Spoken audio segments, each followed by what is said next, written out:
What is up, everybody, and welcome to the last major XtraCards update of the year. Approaching 2023's end, it's been a great journey, treating it as a year of reworks, since every update has seen major, a minor, functional, or a visual rework across many of the towers present in this mod. This update is also no exception, being compatible with the more recent 6.19 update of BTD Battles, and how the update is showcased content like never seen. Alongside the added baggage claim map in 6.19, we're also greeted with a new modded map sure to test your skills to the max. Alongside that, we've added a new token card, a balloon decal, and new music added just for this update. Without further ado, let's start this update showcase with the brand new map. Training Area J. Being one of my Battles 2 map contest submissions, it not only lost the fight to Precious Space, which is a good map to play on, it also fell wasted not to feature it in this mod, as it's finally a unique map design that isn't a port over from other Bloons games. In this map, Star Captain Jericho is looking for the most prestigious recruits needed to survive its future battles. The pathing itself is full of corner cuts and a portal gateway neutral Bloons use to escape the most fatal projectiles, exception being sniper monkeys. Furthermore, the player sent blue paths follow the specially blue line paths guaranteed to distract the tower or the player's attention. This map's also got a challenging gimmick, something that wasn't seen since the days of Phase Crystal, but suiting part of Jericho's gameplay in Battles 2. Starting every 5 rounds up to round 40, Jericho's starting an automated adjustment system which upgrades every neutral bloom to become more powerful and threatening enough to even include Moab class bloons. The startup has a delay between the start of the round and the effective trigger, which gives a small breather before chaos ensues. Those unprepared to face its might will be easily taken by surprise, as Jericho expects no holds barred in this amazing map. Fortunate for those not prepared enough, Jericho is kind enough to also include a variant of Training Area J without the adjustment system active, giving you time and space to prepare for what's about to approach you steadily.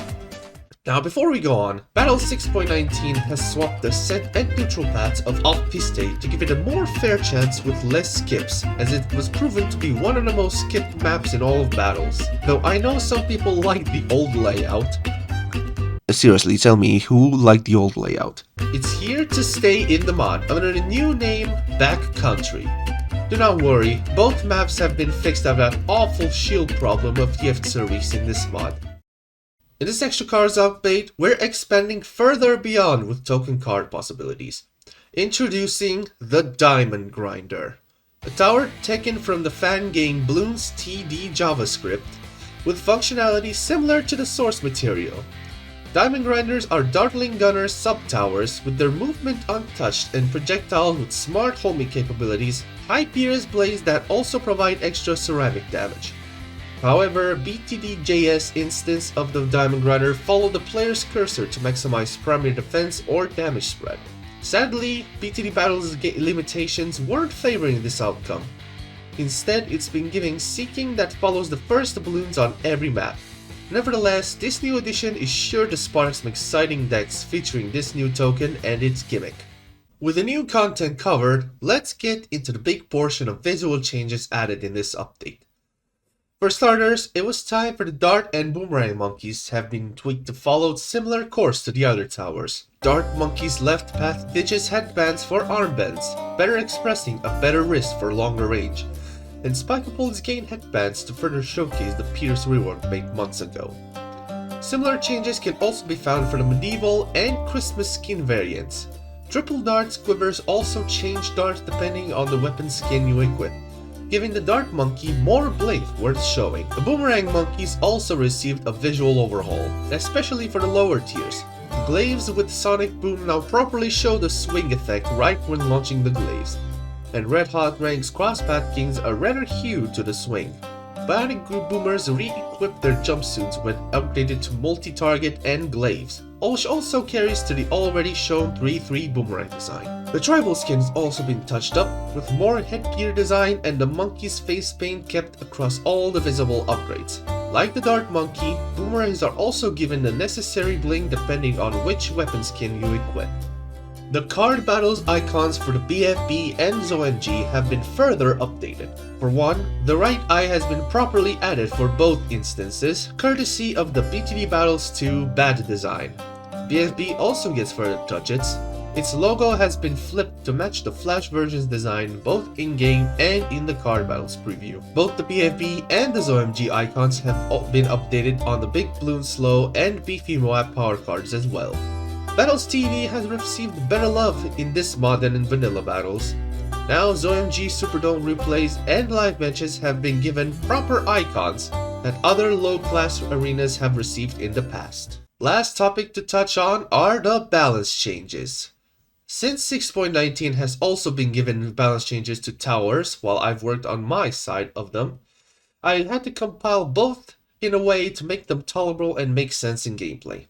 Luckily, the Ice Monkey hasn't been touched at all this update. Sadly, it wasn't the case for the others. First off, we actually have some map changes, addressing the elephant in the room, mainly Ghostly Coast.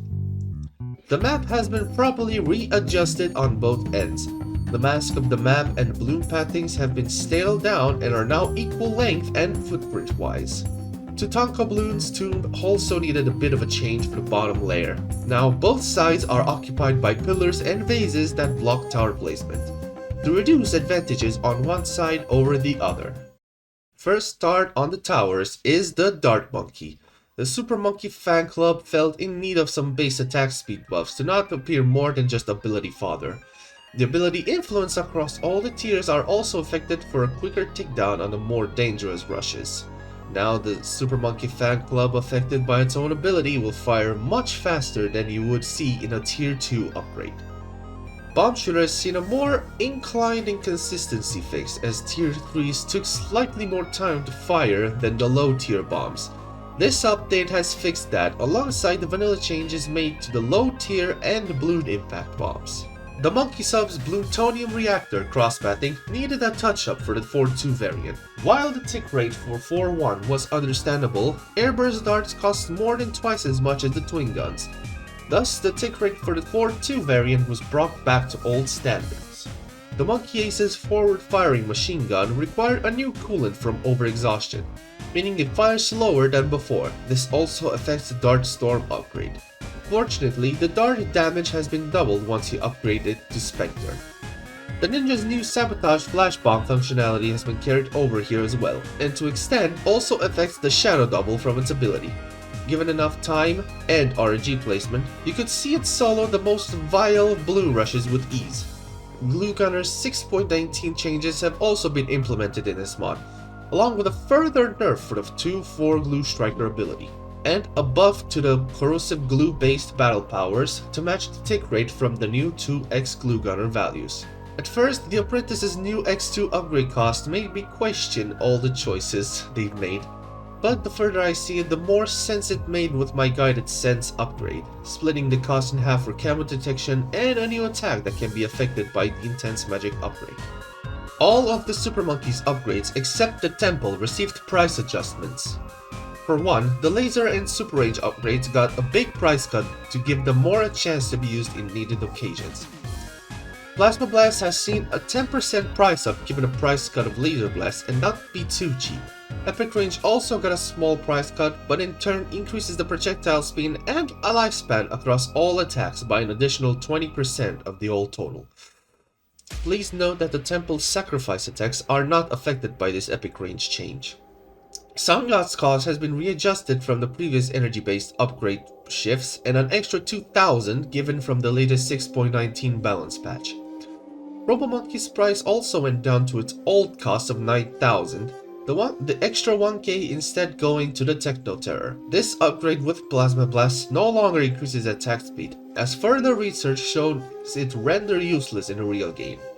Instead, to give it a more impactful punch, the attack damage from both arms has been doubled so that it can be used as more than just Annihilation Micro in the late game. Spike Factory's reduction of Spike Storm piles in 6.19 also means a nerf in the 3-4 and 4-4 Spike Storm functionality. Instead of dropping 100 Moab Shredder and 100 Spike Ball/Mines, The values dropped to 90 each to accommodate for the change. Last tower of the year to get a rework is the Monkey Alchemist, the very tower released at the beginning of the year. The acid pools ability that was once unique to the 0-1 upgrade is now part of the base kit, albeit with a longer tick rate but longer lifespan, which persists for the Perishing Potions upgrade.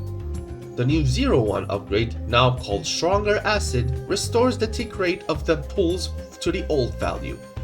For now, you can only see that happen with the 3-1 Alchemist card, but maybe we'll get more X1 Alchemist cards in the near future. Don't quote me on that. Last things touched up this update are the cards themselves. Tower ups and downs for the most part, with some tier order changes for others.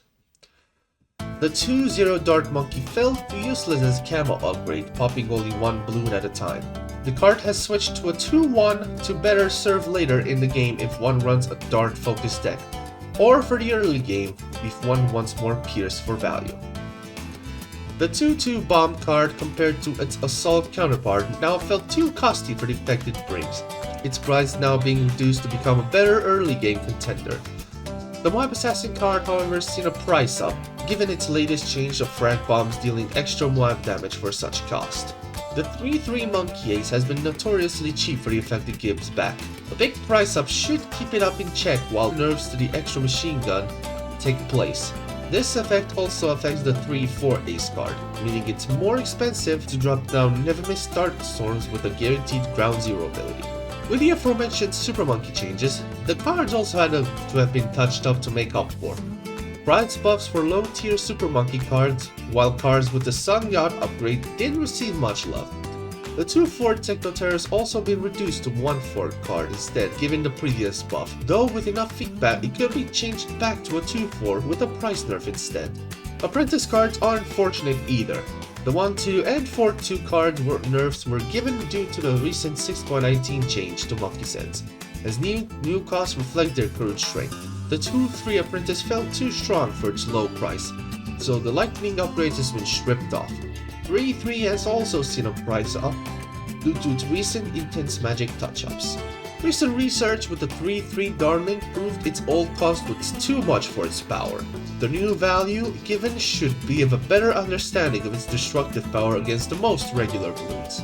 Last up to touch was the Alchemist cards. It's fair that its rework also means touching some low-end cards. The 0-1 card has been downgraded to 0-0 with no additional cost changes. The 2-0 card now gaining acid pools means a price nerf to reflect the new benefits. The 3-1 Let to Go was given a small price up due to the new upgrade structure, but functionality it remains the same. And with that ends the 8.5 XtraCards update and the 2023 XtraCards roadmap. With major visual and attack changes across the many towers given are sure to brighten any matchup battles throughout both Assault and card battles. And while the mod's main goal was to better card battles, it's not entirely dependent of it as it also requires changes to Assault behaviors to also give it a fighting chance to be as awesome as it ever was. Thank you guys so much for watching throughout this video. If you enjoyed it, consider giving it a like and give the mod a chance. Check the Discord link in the description to get playing and enjoy other like-minded people to make battles a more fun experience through modding. Thanks again everyone, and until next time, peace.